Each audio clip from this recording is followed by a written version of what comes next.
Jóvenes, buenas noches.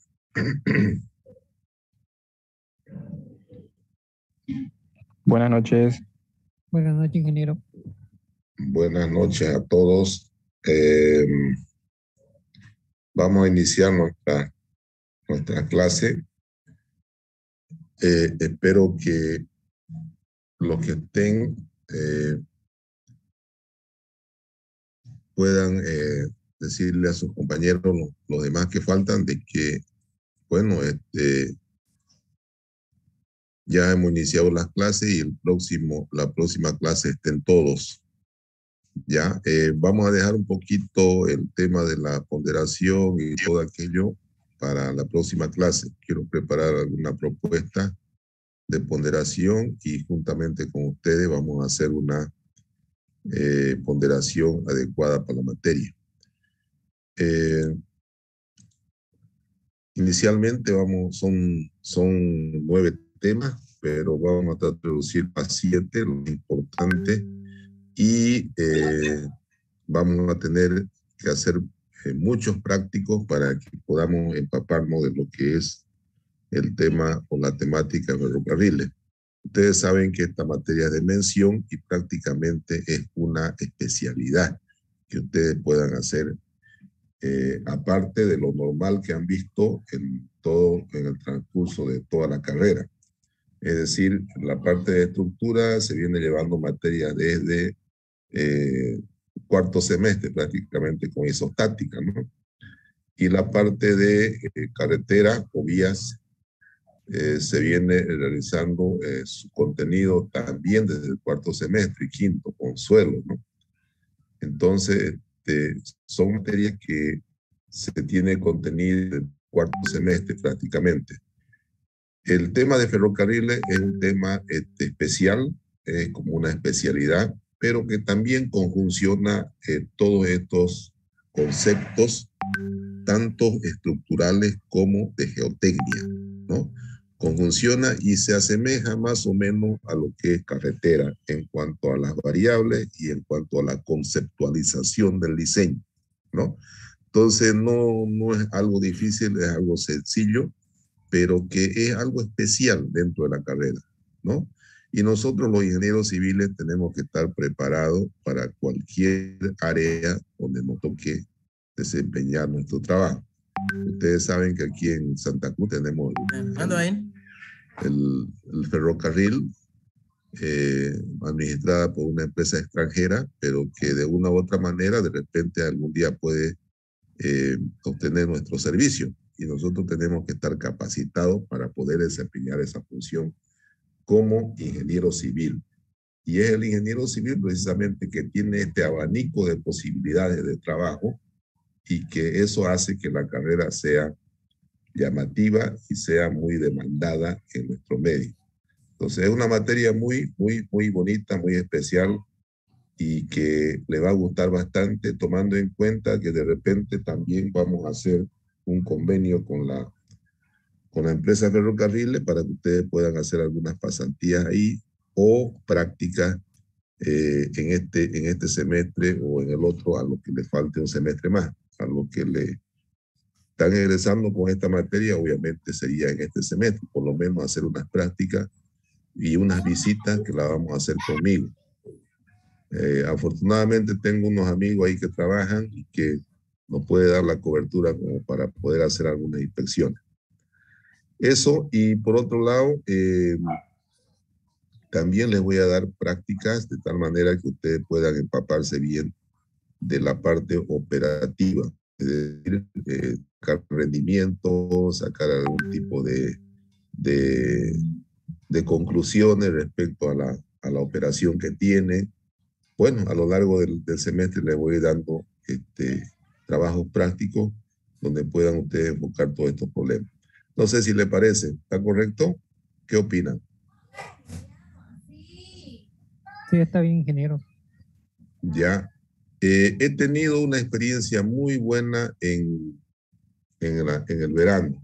Personas que muy bien trabajaron conmigo. Y esa experiencia quiero buscarlo en este semestre porque hemos hecho trabajo conjunto y además hemos incorporado el elemento de hacer trabajos prácticos cortos, pero de mucha utilidad. Entonces yo voy dándole también a ustedes en cada clase un trabajo práctico de tal manera que lo que hemos llevado en clase ustedes ya lo puedan un poquito digerir más haciendo el práctico. Eso va a ser a lo largo de todo el semestre. Así que acompáñenos, que esta materia es muy bonita, es muy práctica, es muy interesante. Bueno, entonces con la aclaración de que la ponderación y el contenido se lo voy a dar a la próxima clase, quiero preparar algo bien especial y además bien práctico. Vamos a empezar la materia con la unidad 1 que se denomina vías férreas, ¿ya? A ver, podemos definir las vías férreas como el camino provisto de rieles paralelos denominados de perfiles paralelos denominados rieles, sobre los que se deslizan una serie de vehículos movidos por tracción eléctrica, motores eléctricos o motores a diésel o diésel eléctrico.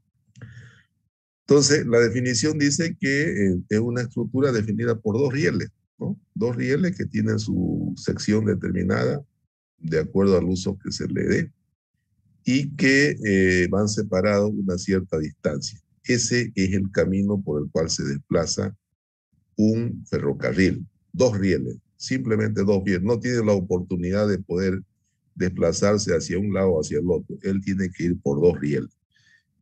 La longitud entre rieles, la longitud interna entre rieles se llama trocha, ¿no? Y ustedes han podido hablar de repente en alguna oportunidad escuchar decir tiene trocha número, o tiene trocha 1 metro, o tiene trocha 1,5 metros. Entonces eso es la distancia interna que tiene, ¿no? Entonces a eso se define lo que es un ferrocarril. Y ese ferrocarril, por ejemplo, es un tren eléctrico. Fíjense la estructura que lleva por arriba. Entonces este tren se mueve con energía eléctrica. Entonces pueden ver trenes de este tipo, pueden ver trenes a diésel, que es el que tenemos en nuestra región, ¿no? Aquí en Bolivia, son los trenes a diésel. Me parece que en Cochabamba ya están implementando un tren eléctrico, pero lo que tenemos en general es tren a diésel, es decir, que el motor funciona a diésel. Clasificación de los rieles. Los rieles se clasifican en líneas principales y líneas secundarias. ¿Cuáles son las líneas principales? Son las troncales, ¿no? Aquellas que van interdepartamental o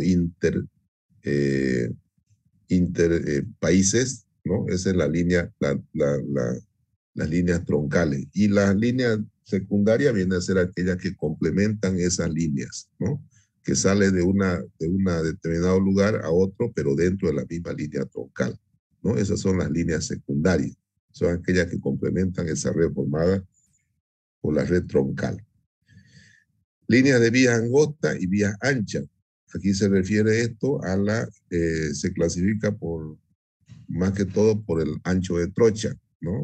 Trocha angosta o trocha ancha, ¿no? Entonces la línea de vía angosta y vía ancha. Ahorita vamos a ver qué es una trocha. Líneas de tránsito general, urbana y suburbana. También puede clasificarse de esa manera, ¿no? En esta clasificación hace referencia más al nivel de servicio público que presta. De tránsito general, de tránsito urbana y suburbana. Tránsito urbana es dentro de una ciudad, ¿no? Tránsito suburbana también es dentro de una ciudad, pero de una longitud más corta. Y la de tránsito general a la global, que suman las dos. Y ahí tenemos la característica de una estructura de una vía, ¿no? Que son dos perfiles y están apoyados sobre un durmiente. Y ese durmiente a su vez está apoyado sobre una estructura de balasto, subbalasto y hasta llegar a la subrasante, ¿no? Entonces, pero si consideramos a partir del durmiente, fíjense, esa es la estructura de una vía. Y a eso se llama trocha. Entonces ya saben ustedes que la trocha es el ancho interno entre los perfiles de vía, ¿no? Esa es la trocha.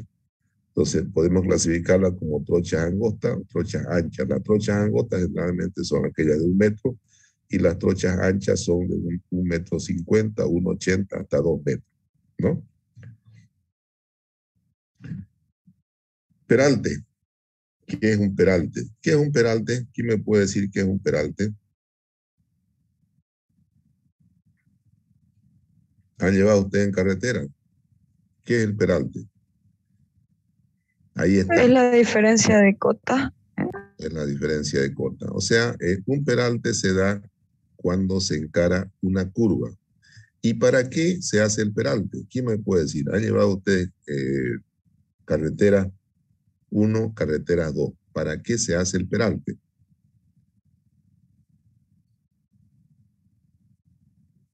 Para que el vehículo no salga de la carretera por fuerza de la inercia. Ya, no específicamente por la fuerza de inercia. Claro, tiene que ver la inercia también, pero específicamente, ¿qué se llama esa fuerza?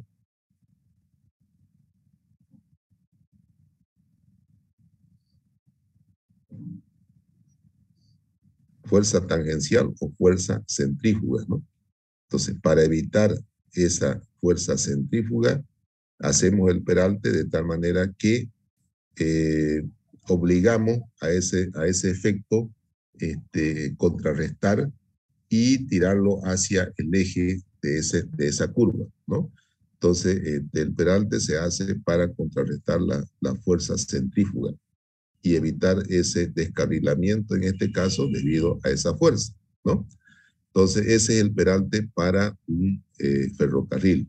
Y básicamente es la diferencia entre dos cotas. Esa cota sería la cota inicial o la inferior sería la de un riel y la superior la del otro. Ustedes ven en pantalla, ahí ese es el peralte que se le da a un ferrocarril. Igual que a una carretera, obviamente con sus propias especificaciones, ¿no? Que son no diferentes, pero la conceptualización es un poquito más rígida para los trenes, porque se trata de elementos que remolcan varias unidades, ¿no? Entonces es un poquito más especial. Ya vamos a ver por qué. Función del peralte. Produce una mejor distribución de las cargas sobre los rieles, dice, ¿no? ¿Qué es lo que contrarresta? Disminuir o reducir la degradación de las rieles.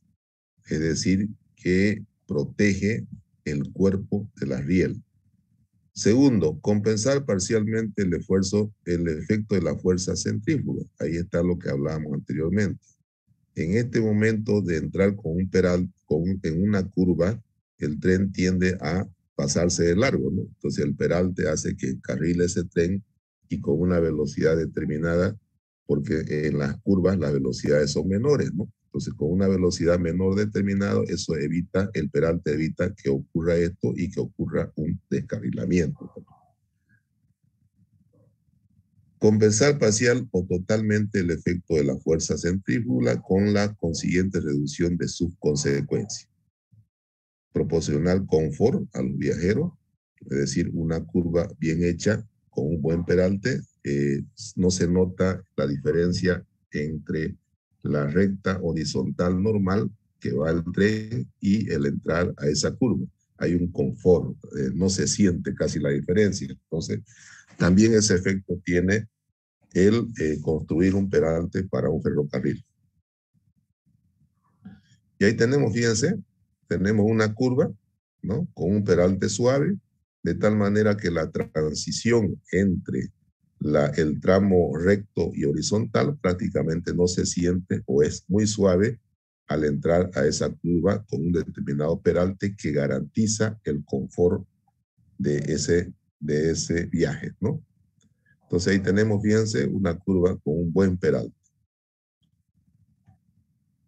Peralte teórico.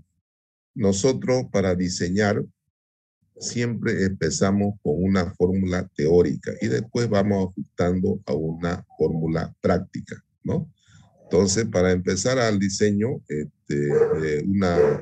un peralte, de una curva, un momento, por favor.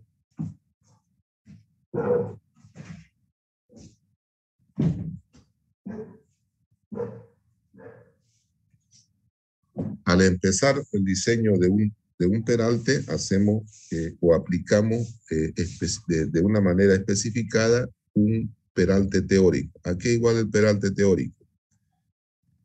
H igual a velocidad al cuadrado por S sobre 27 veces el radio. Ya vamos a ver qué es S.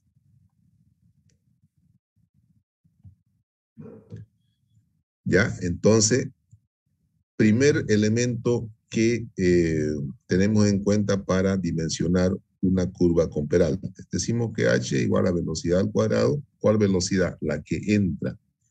La velocidad con la que entra ese tren a la curva que vamos a diseñar. ¿Eso dónde está? Eso está especificado en el pliego de especificaciones o en las características del tipo de tren que se tenga. Dice, al entrar a una curva, ese tren debe entrar con tanto de velocidad. No puede entrar con más porque puede ocurrir un accidente, ¿no? Entonces, esa velocidad es conocida. S es conocida. ¿Qué viene a ser S? Le voy adelantando. S viene a ser la distancia horizontal entre ejes de la vía, entre ejes de vía. ¿Se acuerdan ustedes qué era la trocha? ¿Qué era la trocha? Ah, me acuerdo, a ver. Era la distancia interna entre rieles. Entre rieles. Ahora, S viene a ser la distancia de eje a eje entre rieles. ¿Se dan cuenta? ¿Se entiende, no? ¿Sí? Sí, sí. Sí, ingeniero, Ya. se entiende. Entonces, ese más adelante lo vamos a ver. S viene a ser la distancia de eje a eje entre rieles. Entonces, tenemos la velocidad de entrada del tren, tenemos S, que es un dato, tenemos el radio de la curva, y con eso hallamos la altura teórica de ese peralte. Peralte práctico. Se toma al peralte práctico a los 2/3 del valor teórico. Es decir, hallamos nosotros ese peralte teórico y después multiplicamos por 2/3 y ese va a ser empíricamente nuestro peralte práctico con el que vamos a trabajar, ¿ya? Entonces, va a ser igual a 2/3 de B cuadrado por S sobre 27 veces el radio. Ahí está.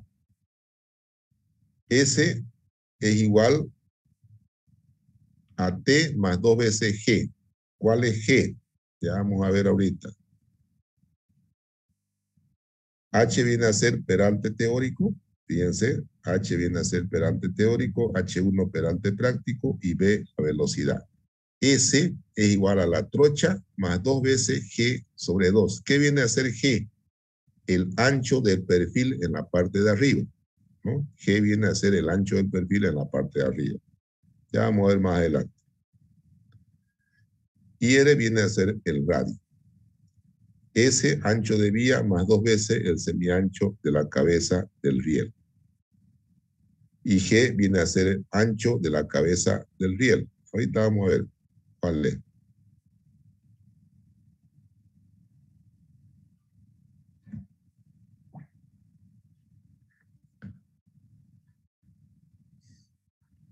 Bueno, vámonos ahora a qué es una superestructura y qué es una infraestructura. Fíjense ese tren que está en ese puente, ¿no? Ese tren que está en ese puente, precisamente se lo ha puesto a propósito. Ahí notamos dos fases del ferrocarril, la infraestructura y la superestructura. La infraestructura es todo lo que está abajo del puente. Serían las pilas, las fundaciones, en el caso donde hay obras de arte, todo aquello es la infraestructura. Y la superestructura es a partir del balasto hacia arriba, ¿no? Entonces a eso se llama superestructura. Aquí dice superestructura como parte esencial en la construcción del camino de rodadura que ofrecen los trenes son la superestructura y la infraestructura.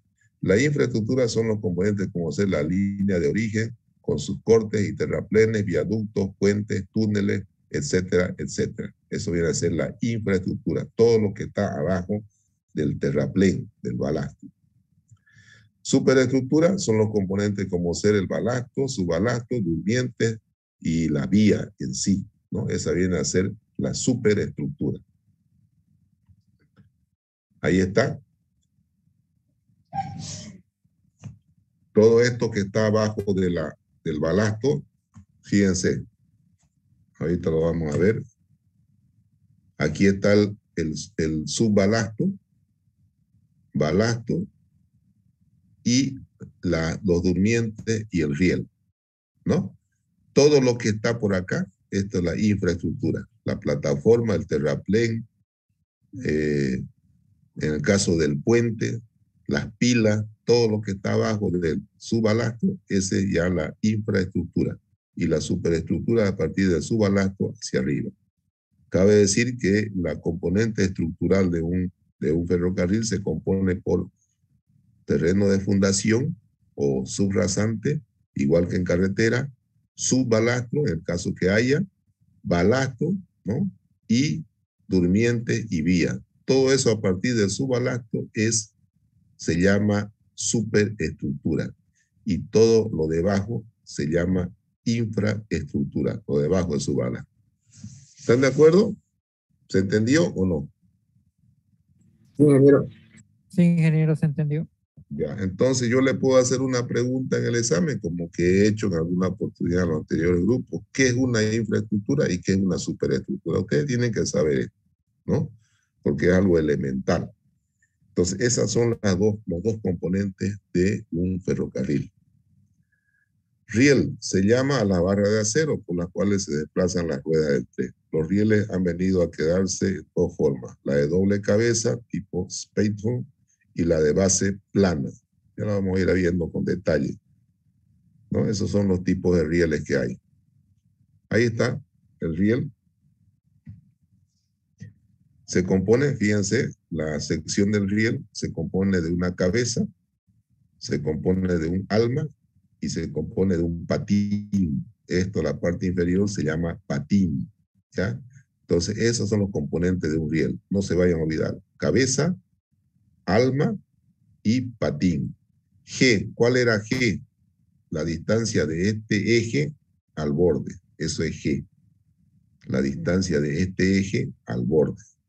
Entonces, por eso decía, ¿a qué era igual S? Si esto es G, al otro lado también aquí, de la otra riel, es G también, ¿no? Entonces, S va a ser igual a la trocha más 2 veces G, decía, ¿no? Entonces, G es la distancia de aquí hacia el borde. ¿Está claro, jóvenes, o no?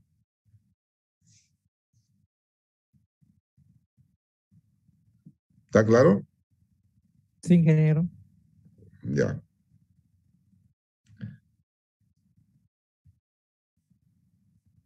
Sujeción de los rieles. Son elementos que hacen posible la continuidad estructural de la vía. ¿Qué quiere decir esto? La sujeción de los rieles son aquellos elementos que sujetan el riel al durmiente.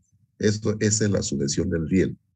En nuestro caso, la sujeción del riel está hecha con pernos aquí en Bolivia, en Santa Cruz, ¿no? O sea, si ustedes se fijan, ya le voy a dar un práctico, cuando vayan a hacer la evaluación que les diga, van a ver estos prácticamente son clavos, ¿no? Que están insertados en los durmientes a ambos lados de la riel, del patín, y son aquellos que sujetan la riel al durmiente, ¿no? Entonces, esa es la sujeción del riel. ¿Cuál es su función? Fijar los rieles a los durmientes, obviamente. Fijar la invariabilidad del ancho de vía. ¿Qué quiere decir eso? Si estos fijan bien la riel al durmiente, van a permanecer el ancho de trocha continuo. Si hay problema de fijación entre la riel y el durmiente, obviamente el ancho de trocha no va a estar garantizado, ¿no? En algunos lugares va a ser más ancho que en otros, entonces ahí puede haber problemas también de descarrilamiento. Entonces es importante que esta sujeción de los rieles a los durmientes mantenga una distancia o un ancho continuo igual. Entonces, no se vayan a olvidar, si no tenemos una buena sujeción de las rieles al durmiente, hay variabilidad en cuanto al ancho de trocha. Facilitar la transferencia de cargas estáticas y dinámicas de material rodante. Claro, si tenemos una buena sujeción, eso va a actuar monolíticamente, ¿no? Entonces las cargas van a poder llegar a los durmientes de manera bien regular. Si no, va a haber vibración y va a haber una disipación de energía cuando lleguen las cargas dinámicas, sobre todo al estar el movimiento del tren hacia las durmientes, ¿no? Entonces es importante que estos elementos fijen bien la riel a los durmientes. Elementos importantes de la sujeción. La sujeción se hace, pueden ser rígidas, clásicas, clavos elásticos. En nuestro caso son clavos rígidos, que viene a ser la primera, la sujeción rígida clásica, esa es la que tenemos en nuestro medio. Pueden ser clavos elásticos. ¿Para qué clavos elásticos? ¿Quién me puede decir? ¿En qué ayudaría ponerle clavos elásticos y no clavos metálicos? En nuestro caso son clavos metálicos. ¿Cómo ayudaría si son elásticos?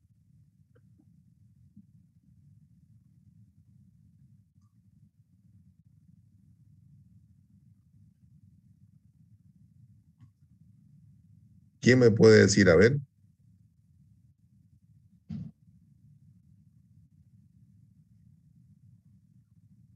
Todas aquellas cargas dinámicas serían mucho más fácil de disipar, ¿no? Si ponemos clavos elásticos. ¿Por qué? Porque hay un componente elástico, hay un componente donde la tensión tiene un proceso que cumple la ley de Hooke, ¿no? O sea, dentro de ese periodo elástico, ella se puede comportar de esa manera y poder disipar mayor energía.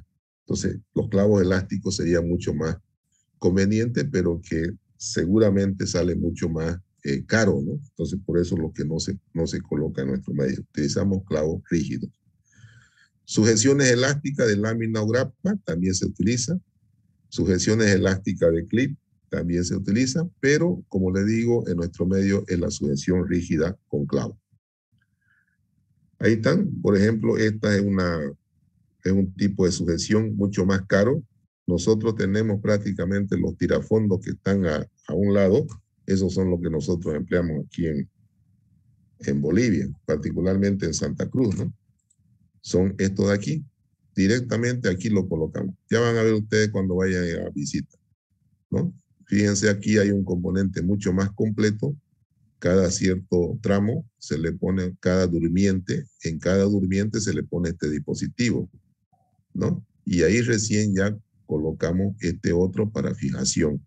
Fíjense, este componente de acá y este para fijar la riel a esta base. Y esta base ya recién la ligamos o la unimos al durmiente. En nuestro caso directamente van estos clavos aquí. Y en algunos casos sí hay un componente así, pero es muy, muy raro. ¿Ya? Entonces esta es la unión perfecta que debería haber entre la riel y el durmiente. Este dispositivo que ustedes ven acá es simplemente para unir la riel al durmiente, para nada más. Naturaleza y vida del riel. El riel que empezó de hierro es de acero. Inicialmente los rieles fueron de hierro, ¿no? Pero ya hubo un proceso de mejoramiento y se lo hace actualmente de acero, ¿no? Entonces ellos tienen componente de acero. Y obviamente el mayor componente es el carbono y el manganeso. Son los mayores componentes de la riel. Tenemos también las juntas. ¿Dónde se da la junta? ¿Quién me puede decir dónde se dan las juntas? Para rieles, obviamente. ¿Dónde se dan? En la unión de las rieles, pues, ingeniero. Claro. ¿Y las rieles de qué dimensión son? ¿Qué longitud?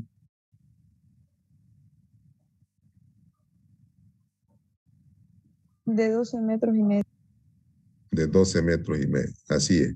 Entonces, para unir una riel con otra, utilizamos este tipo de junta, ¿no? ¿Y cómo se calcula esto? Ahí está. La tipo A es la longitud de 3 rieles dividido entre 3 menos la longitud de 3 rieles menos el delta T, que viene a ser la diferencia de temperatura entre la mayor temperatura y la menor según datos estadísticos de un año, ¿no? Entonces, la diferencia delta T viene a ser la diferencia entre esas dos temperaturas para un año de conteo de temperaturas, ¿no? Y la del tipo B viene a ser igual a la longitud de 3 rieles sobre 2.5 menos longitud de 2 rieles sobre delta T sobre 80, ¿no? Variación de temperatura en grados, delta T, y la J viene a ser la holgura de la junta en milímetros. Esto calcula directamente en milímetros. ¿Para qué se hacen juntas? ¿Quién me puede decir?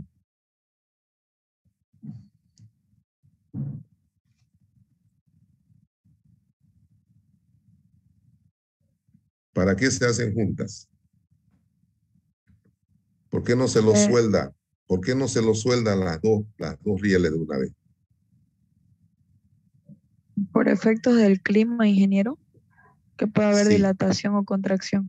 así es, ¿no? Entonces la junta siempre tiene su abertura, que eso se calcula mediante esta fórmula, y eso sirve para que cuando haya una temperatura muy grande, por dilatación, ellos tienden a juntarse, ¿no? Entonces, por eso es que esa holgura se calcula, ¿no?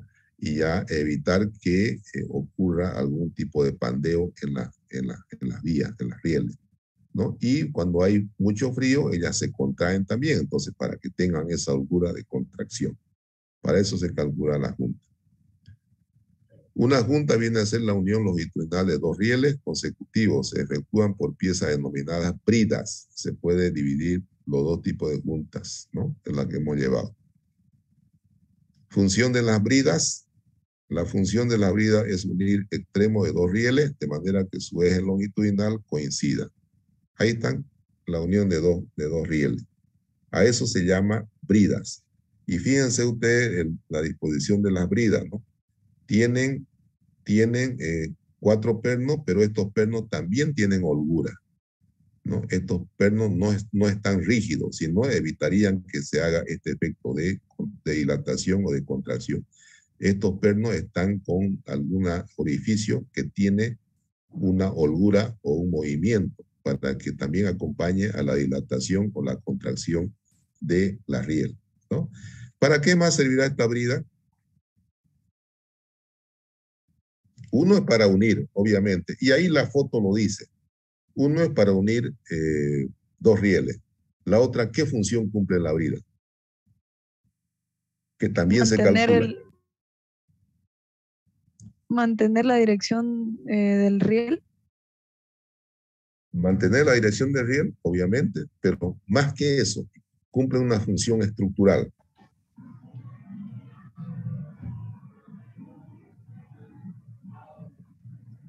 Ayudar con la carga con la que pasa el riel, perdón, la rueda del tren.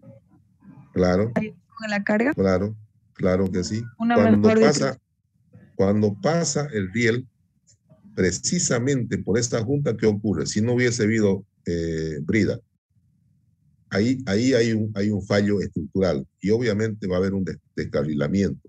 Entonces, eso ayuda a compensar el cuerpo de la inercia que debe tener en todos los puntos de la vía.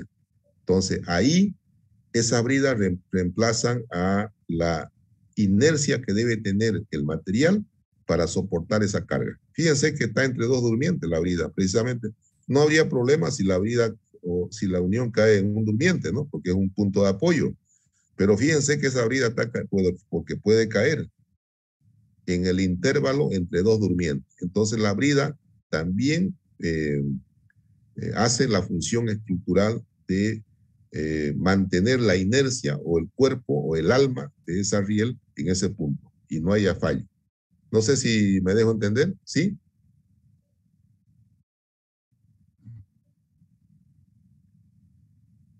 ¿Se ha entendido, jóvenes, o no?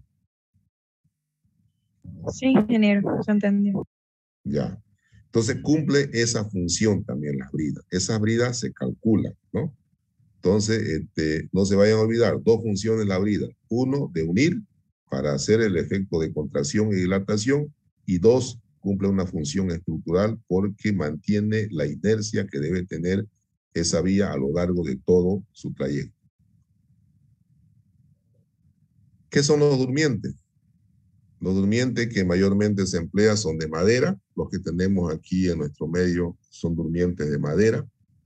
Para las vías bolivianas tenemos que generar las siguientes dimensiones, dice, ¿no? 2 metros de largo y la sección es de 24 centímetros por 12 centímetros, ¿no? Esa es en general la dimensión de los durmientes que tenemos en nuestro medio, ¿no? Y son de madera. También existen durmientes metálicos y durmientes de hormigón, ¿no? Aquí tenemos los durmientes de madera comunes que tenemos en nuestro medio y fíjense el elemento de sujeción, ¿no? Ahí está el elemento de sujeción que hablábamos, ¿no? Esos son los elementos de sujeción. Entonces están los durmientes metálicos y también durmientes de hormigón. También se puede utilizar. Ahí tenemos, por ejemplo, un durmiente de hormigón prefabricados. Son durmientes prefabricados que obviamente son con armadura, ¿no? Y también se puede colocar los elementos de sujeción de esa manera, ¿no? Entonces, en otros países, principalmente europeos, se utiliza este tipo de durmiente porque allá ya el concepto de deforestación está bien marcado, ¿no? Ya no se puede sacar madera porque se depreda la naturaleza, ¿no? Entonces ya utilizan durmientes de hormigón armado. ¿Qué es el balasto?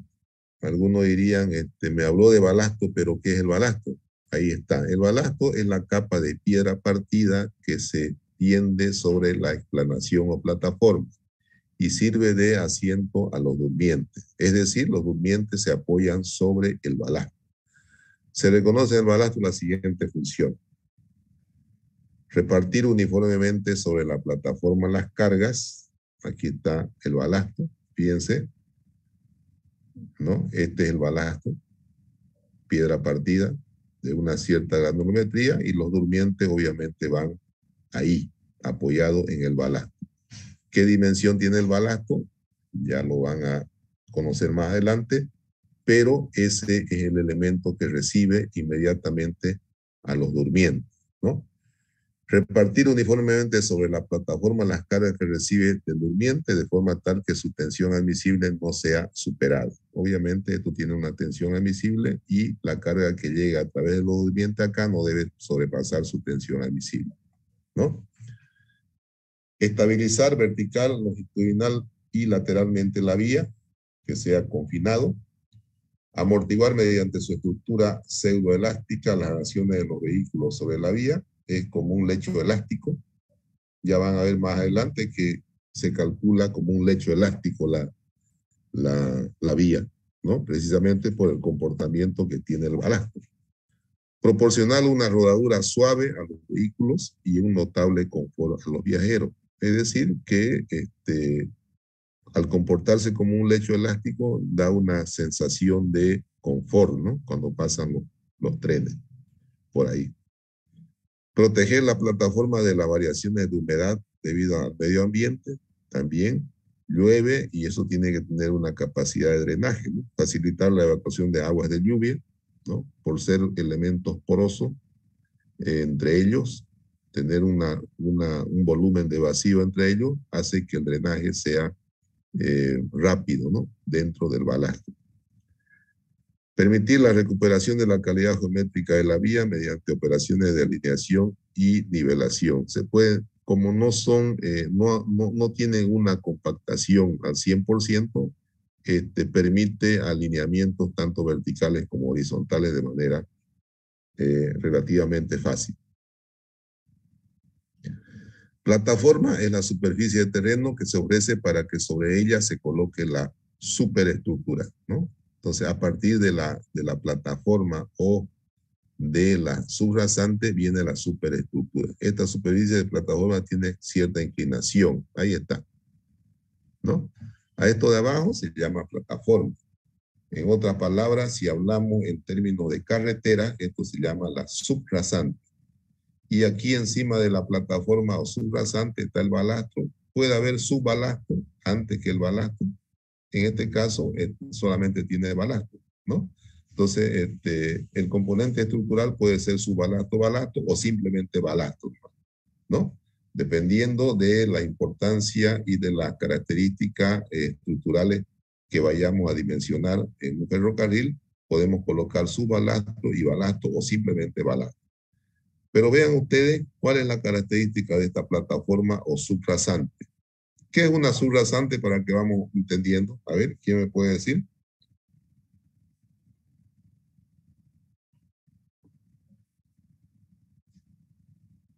Si hablamos de carretera, ¿qué es una subrasante?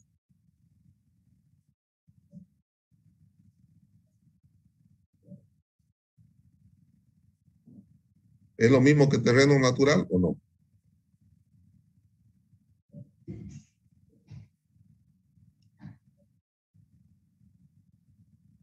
¿Quién me puede decir? A ver, opinen. La que está entre medio de la capa base y la rasante. Claro, no. Ustedes saben que en carretera existe una subrasante, existe una subbase, existe una capa base y existe la carpeta de rodadura o pavimento rígido o losa de hormigón, ¿no? Si se trata de un pavimento rígido o flexible, ¿no? Los componentes son subrasante, subbase, capa base y carpeta de rodadura o losa de hormigón. Pero, a ver, estructuralmente o desde el punto de vista del diseño, ¿qué es una subrasante?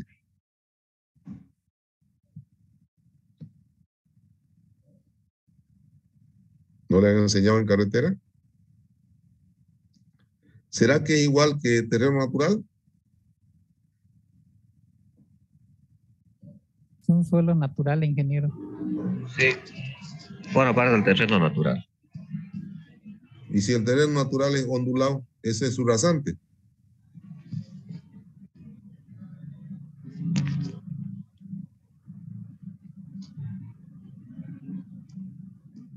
Ya, se los aclaro, por si no le han enseñado en carretera. A mi alumno de carretera, este semestre le voy a enseñar qué es una subrasante, que es muy importante y es el elemento principal a considerar en un diseño estructural, la subrasante. La subrasante es el primer nivel topográfico que compone el diseño estructural. Es el primer nivel topográfico que compone el diseño estructural. Entonces, si hablamos de un diseño estructural, tenemos que tener en cuenta que la subrasante o para la subrasante, el primer dato que dan es la subrasante debe tener tanto de CBR, ¿no? De resistencia, ¿no? Entonces, ahí ya a mí me limitan. Si yo agarro un terreno natural cualquiera que sea mi subrasante y no cumple con el CBR, no puede ser subrasante. Pues. No puede ser subrasante. En otras palabras, la subrasante es el terreno natural mejorado para alcanzar un determinado CBR especificado. ¿Se entendió o no?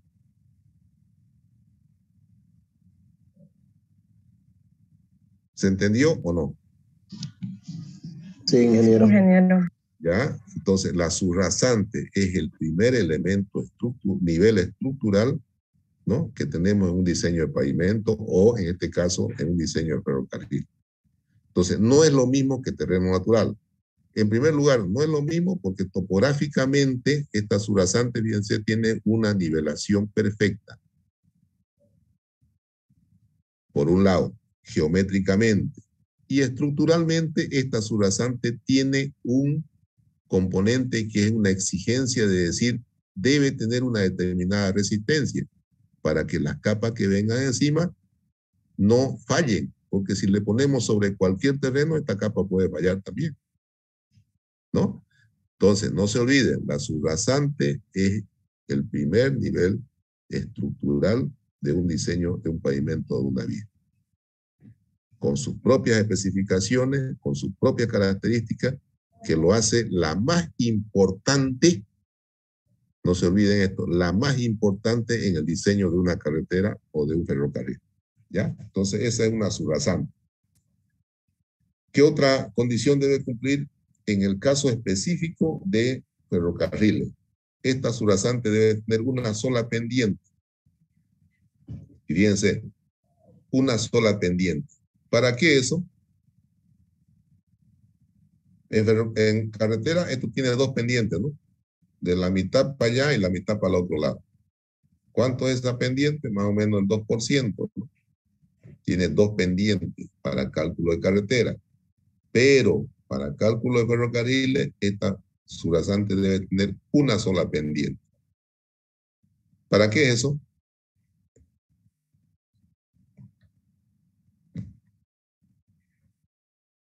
¿Quién me puede decir para qué es?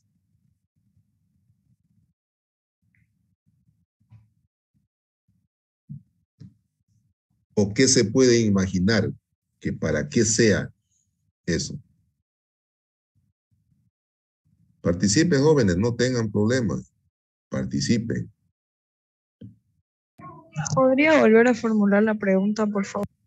Claro, o sea, las características de la subrasante en un ferrocarril tiene que ser de esta manera, como ven ustedes ahí. Una sola pendiente transversal. ¿Para qué piensan ustedes que tiene solamente una sola pendiente?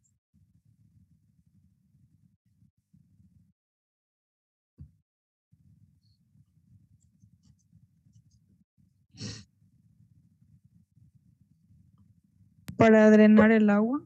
Para drenar el agua que está entre los componentes del balasto. Ustedes saben que el balasto es una de sus principales características, es que sea permeable, ¿no? Ya le voy a dar un trabajo para que haga. Entonces, si le damos una sola pendiente, eso ayuda a que el drenaje sea más rápido, ¿no? Y lo que se trata es sacar el agua del balasto. Entonces llueve y automáticamente drena por la parte inferior y toma el camino de la subrasante para salir esa agua hacia el lateral, en este caso hacia acá. Y aquí hacemos un solo cuneteo, ¿no? Ya no hacemos dos laterales, hacemos uno solo, ¿no?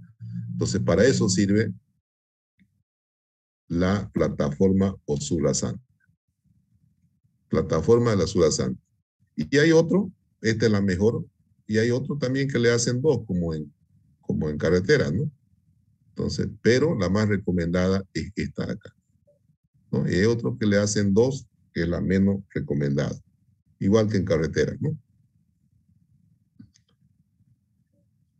Aparato de vía. Los aparatos de vía tienen por objeto realizar bien el desdoblamiento, el cruce de las vías, el desvío que permite el paso de los vehículos de una vía sobre la otra y la entrevía que permite realizar conexión entre dos vías. ¿Qué es eso? A ver. Esos cruces, ¿no? Estos son los aparatos de vía, que son los cambios que dicen algunos, los cambios de dirección, ¿no? Entonces, por ejemplo, viene de aquí esta máquina y viene y monta a este riel, ¿no? Y aquí, fíjense, está abierto porque viniendo de aquí la máquina, la otra rueda monta simplemente esta, ¿no? Por eso está abierto acá, ¿no? Y si la máquina viene de aquí para allá y quiere irse por este lado, ¿qué hace? Este cambio lo ponemos hacia acá, ¿no?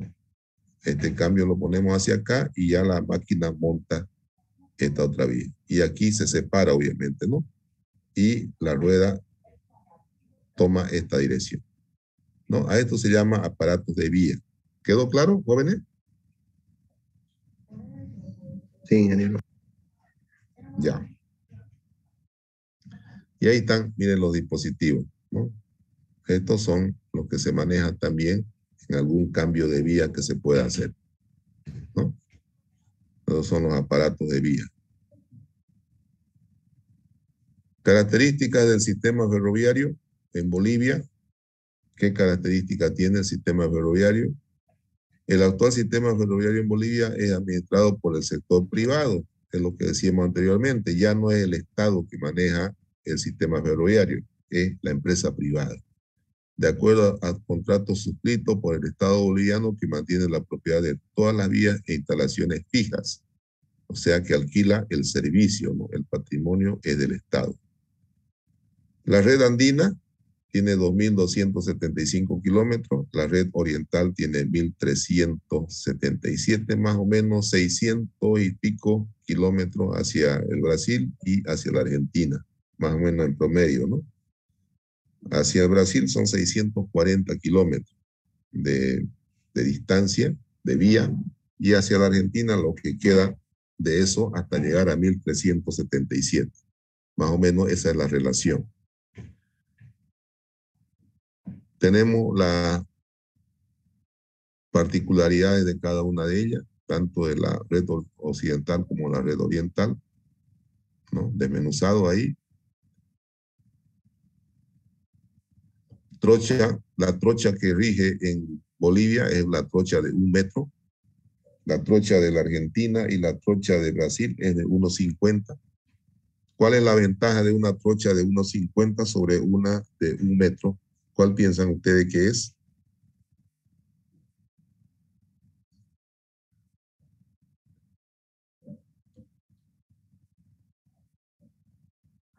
Vuelvo a formular la pregunta. ¿Cuál sería la ventaja de una trocha de 1,5 metros a una trocha de 1 metro? Mejor aerodinámica y mejor distribución de carga. Mejor estabilidad, ¿no? Mejor estabilidad del ferrocarril. Es más estable. Al ser más estable, poco susceptible de que haya accidentes, ¿no? Entonces es más estable. Mientras más ancho la trocha, es más estable el tren, ¿no? Entonces, pero en Bolivia tenemos una trocha de 1 metro. En Brasil y en Argentina son trochas de 1,50, ¿no?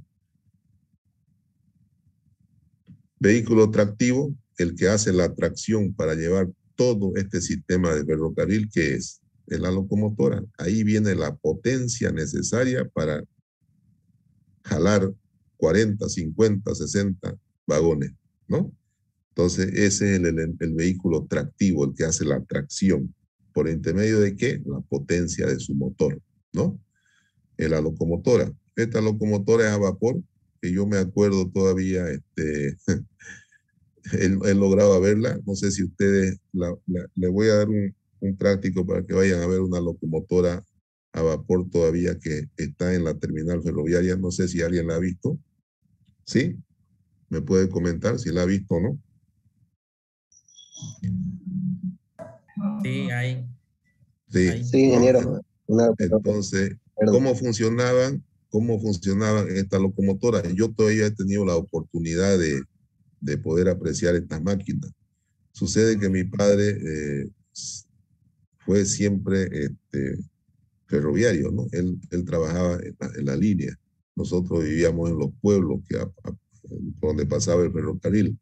De ahí mi apego a esta parte. Nunca pensé en la vida que llegaría a ser docente de esta materia, pero bueno, la vida le depara a uno muchas cosas y obviamente yo vivía en pueblos donde el ferrocarril pasaba y mi padre trabajó 30 años en esto y se jubiló. Entonces yo he tenido la oportunidad de apreciar esta maquinaria. ¿Cómo se alimentaba? Atrás de la maquinaria en sí, de esta máquina, hay un depósito donde ahí se ponía leña. Entonces la leña provocaba esa combustión y generaba al mecanismo, digamos, de explosión del motor que se genere la fuerza de traslación de este vehículo. Entonces, por intermedio de leña se ponía acá y iban alimentando para permitir esta combustión, ¿no? Y se imaginan ustedes, tenían leña ahí y en unos 2 vagones más que iban inmediatamente después de la máquina, tenían acopios de leña. Entonces, y con eso se iban hasta llegar al destino, Yacuiba a la Argentina y Puerto Quijarro al Brasil, ¿no? Entonces, yo todavía he tenido la dicha de poder apreciar esta máquina, ¿no? Así funcionaban, con leña. Aquí tenemos una más moderna ya, tiene que ser a diésel, porque no veo la estructura eléctrica, ¿no? Eléctrica, ahí está. Toda la estructura que ven arriba, ella ha sido la eléctrica, ¿no? Entonces, esta es una locomotora que funciona con energía eléctrica. Y ahí tenemos la diésel eléctrica, ¿no? Que es la que ocupamos también nosotros. Y la de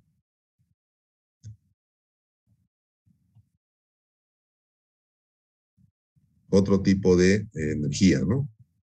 Entonces, esos son los tipos de locomotoras que hay. Actualmente en Bolivia está la diésel eléctrica y en otros países ya es más común la eléctrica, ¿no? Eso ha sido el avance que se ha tenido. Ahí tenemos una locomotora también, final, y muchas gracias por su atención. Esta es una exposición hecha por sus compañeros del anterior verano, que les dije que trabajaron muy bien y que he podido recolectar para hacerle la presentación. Le voy a enviar esta presentación y también el PDF para que ustedes ya puedan tenerlo este primer tema. ¿Les parece? Sí, ingeniero, gracias. ¿Qué le pareció el tema como introducción a ferrocarriles? Muy bien, ingeniero, muy bonito. Bonito, ¿no? Fácil, fácil, interesante. Sí. Ustedes ya le dan un repaso y van a tener los elementos necesarios como para hacer el primer práctico. El primer práctico se lo voy a enviar mañana de manera escrita.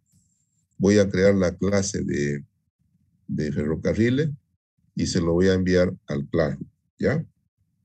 Vamos a trabajar con Classroom porque es más fácil para todos y eventualmente vamos a tener algunas clases prácticas también. Cuando lleguemos a diseño de vías, lo voy a convocar para que nos reunamos en la universidad y tengamos algunas clases prácticas. ¿Les parece? Está bien, ingeniero. Está bien, Ingeniero, ¿el primer práctico va a ser a mano o Mejor si lo hacen en computadora y lo hacen bien hechito, ¿no? Ya yo le voy a dar un práctico bien interesante. Van a tener que visitar algunos sectores de vía. A lo largo del semestre vamos a hacer algunas 2 visitas conmigo, pero yo quisiera como parte elemental del curso hacer muchos prácticos, de tal manera que ustedes entiendan y comprendan bien la materia. Entonces, mañana yo le voy a llevar al Classroom un práctico y por favor lo van a hacer ya. Y van a ir acumulando los prácticos hasta cuando yo les diga. Generalmente hasta primer parcial, todos los prácticos que den en este tiempo. Y hasta el segundo, el otro legajo de práctico que les voy a dar. Pero definitivamente se hace mucho más efectiva la asimilación haciendo práctico de esta materia. Así que alístense para que mañana yo les haga llegar un práctico y me lo van haciendo ese práctico, ¿ya?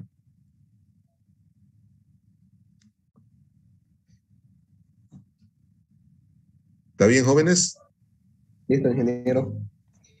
Ok. ¿Hasta cuándo tendríamos fecha de entrega del práctico? Disculpe. Ya yo le voy a decir, hasta el primer parcial me van alistando todos los prácticos, le voy a dar. Se lo voy a dar de manera oficial en la plataforma para que no digan que no les dije, ¿no? Va a estar oficial ahí y me van a entregar en el primer parcial de manera física y el que quiere lo hace de manera también digital, ¿no? Entonces lo entrega de manera digital. Para mí es una retroalimentación que voy un poquito fortaleciendo la materia, porque ustedes saben que vengo de reemplazar al doctor Hurtado, que era muy, pero muy competitivo en esta materia, y yo pretendo también fortalecer cada vez más la materia y llegar a ustedes con un material mucho más eficiente cada semestre. ¿Está bien? está bien, ingeniero? Está bien, Ok. ingeniero. Yo he tenido la dicha de ser muy amigo del doctor Daniel y he aprendido muchas cosas con ella, entre ellas ser un amante de la palabra de Dios. Siempre me inculcó eso él. Y segundo, el ser excelente. Siempre hay que tratar de ser excelente.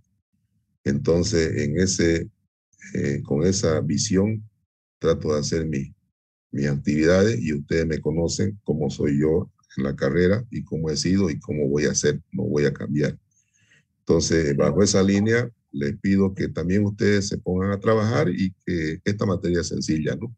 Pero que tengan todos los elementos como cuando vayan a un trabajo, ustedes prácticamente son ingenieros, no le estén huyendo al bulto, bueno, ustedes ya sepan qué hacer. Entonces, por eso es lo que yo insisto en que hagamos muchos prácticos, porque ustedes prácticamente ya son profesionales y deben tener todas las armas para salir a trabajar. ¿Ya? Una pregunta, ingeniero. Sí, Usted dijo la presentación va a ser digital y el que quiera física también puede ser. sí, sí. Yo, a ver, tengo un concepto de las cosas. El que me presenta en físico y el que me presenta en digital, obviamente le ha puesto mayor énfasis al trabajo. Entonces, eso debe ser recompensado de mejor manera. El que solamente hace físico y hace ni siquiera con carátula, obviamente tiene también su nota. O sea, lo dejo al alumno la motivación de poder alcanzar un resultado, ¿no? Y si es sobre 10, por ejemplo, el que me hace físico y me presenta en digital bien hechito, obviamente tiene 10, pues, ¿no? de puntaje en ese práctico. Pero aquel que me hace solamente físico y me lo hace medio sin carácter, tiene un 5, tiene un 4, digamos, ¿no? Entonces, eso se lo dejo a ustedes, ¿ya? Entonces, ustedes tienen que ser celosos con ustedes mismos, de decir, yo cuando sea profesional voy a hacer de esta manera. Y la manera que ustedes tienen que ser eficiente, ¿no? Recuerden que hoy día, jóvenes, aparte de que yo emito, digamos, criterios técnicos en mis materias, también les emito conceptos de vida. Hoy día ya no es hora de ir a dejar currículum en una empresa, porque miles de currículos llegan. Hoy en día es hora de ir a hacerle una propuesta al dueño de la empresa, de decirle, yo soy especialista en esto. Por decir, se van a la ENFE, a la empresa ferroviaria, hablando de mi materia, ¿no? Hay una convocatoria de algún trabajo, de un cargo para un ingeniero, y llevan 50, 60 currículos. Si ustedes le ponen atención a esta materia, van a ir a decirle, yo le puedo hacer esto, le hago esta propuesta de que en 3 meses yo le corrijo esta falla en su empresa. O sea, es tiempo de hacer propuestas, no es tiempo de entregar currículum. Entonces, y uno presenta propuestas en la medida de que también sea eficiente en las actividades que desempeña. Entonces, traten de simular que ustedes son ingenieros ya y presenten trabajo bueno. Le vuelvo a reiterar, en verano he tenido trabajo muy bueno, chicos, muy dedicados y he tenido una noble experiencia en curso de verano. Así que no quiero que sea la excepción y que todos ustedes también generen ese ambiente y esa eficiencia en este curso. ¿Está bien? Sí, ingeniero, está bien. Ok, jóvenes, muchas gracias por su atención, bendiciones y nos vemos el día viernes, ¿ya? Está bien, ingeniero, hasta luego, buenas noches. Sí, sí. ¿Alguien me quería decir algo? ¿Alguna bibliografía que recomienda? Sí, le voy a hacer llegar yo los 9 temas que está en extenso en PDF y de ahí nomás estudien, ¿ya? No hay problema porque las demás bibliografías concluyen en lo mismo, así que no tienen por qué perder el tiempo, ¿ya? Ya, gracias. Ok, jóvenes, bendiciones, nos vemos el día viernes. Listo, ingeniero, hasta luego, muchas bendiciones. Hasta luego.